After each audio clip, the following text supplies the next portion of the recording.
Hey, this is Jason with Lloyd Land Surveying. So I want to answer the question, what is an elevation certificate? And a lot of people never hear about this until they're asked to get flood insurance because they're wanting to build on some property that's affected by the flood zone or whatever the case is. Somebody is letting them know, hey, you need flood insurance. Well, they go to their insurance agent and they say, how do I get flood insurance? And the insurance agent, the first thing they want is an elevation certificate. And they'll send you to a surveyor to get an elevation certificate. And so, what it is actually a tool developed by FEMA for insurance agents. And back in 2014, 2015, something like that, I went around town here in Poto to several insurance agencies, and I just sat down with the insurance agents and just asked them, do the elevation certificates really help people? And every single one of them said, yes, they help people. And the reason is, and I'll show you here in a little bit, once this elevation certificate is filled out by a surveyor, they actually take this data straight off of this form and translate it over to their premium calculator, and they're able to get the most accurate rate needed for the conditions. And so, without that, I was told by one guy, he's like, "Yeah, sure, uh, we'll insure it without the elevation certificate, but we're just going to pick the highest possible rate we can do just to cover everything until they know." And so the elevation certificate, it's a tool for insurance agents. And so this is what the cover looks like. There are pages and pages and pages of instructions that I am not going to show you because it's mostly just used by us, the surveyors. But it's got some information on privacy, the purpose of it, and this is it's to be used to provide elevation information necessary to ensure compliance with the floodplain management ordinances and to determine the proper insurance premium rate. And it also supports the LOMAs that we talk about in um, uh, trying to get out of the flood insurance requirement. And so that's the purpose of it. And so you can see right here, this is the first part of the form, and this is what the surveyor is asked to fill out. And so it starts out with the owner's information and all their contact information, a property description, and then you get into the building use. Is it commercial? Is it residential? And then you get into some lat and longs, the diagram numbers. What kind of structure is it? Does it have a basement? Is it on stilts? Is it just on a slab? They want to know that information. Does it have a crawl space? That's important to them. To FEMA, um, the lowest floor of a structure with a crawl space is the crawl space, and so it's not the first floor; it's actually under the house, and so that's important. Garage information, they want to know all of that, and so you get down here and they want to know what firm map information. Where can I find this property? What firm map is it?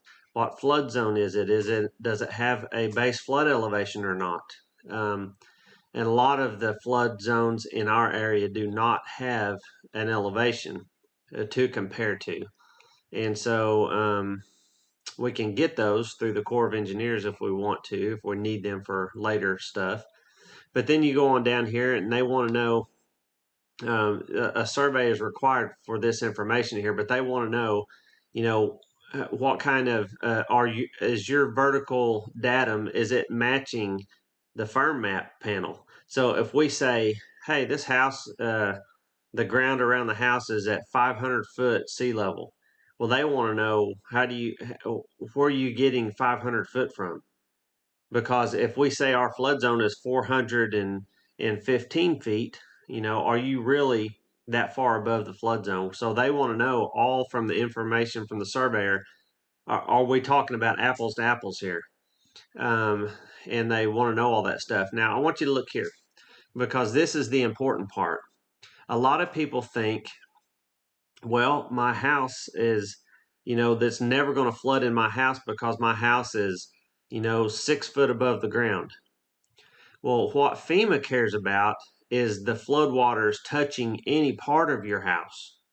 And so surveyors go out and we take the measurements, the elevations on the house and on the floor, the top of the bottom floor. But I want you to look at what FEMA considers the top of the bottom floor. This also includes a basement or a crawl space. So they want to know not the top of the finished floor where you live. They consider the bottom floor whatever is on top of the ground or whatever is at ground level. And so we have to put that in there. But here's what they're really looking for. This down here, item F, the lowest adjacent finished grade next to the building, the lag. This is what they're really concerned about. This is the ground around your house, not your floor that you live on. They want to know, is the ground around your house above the flood level out there?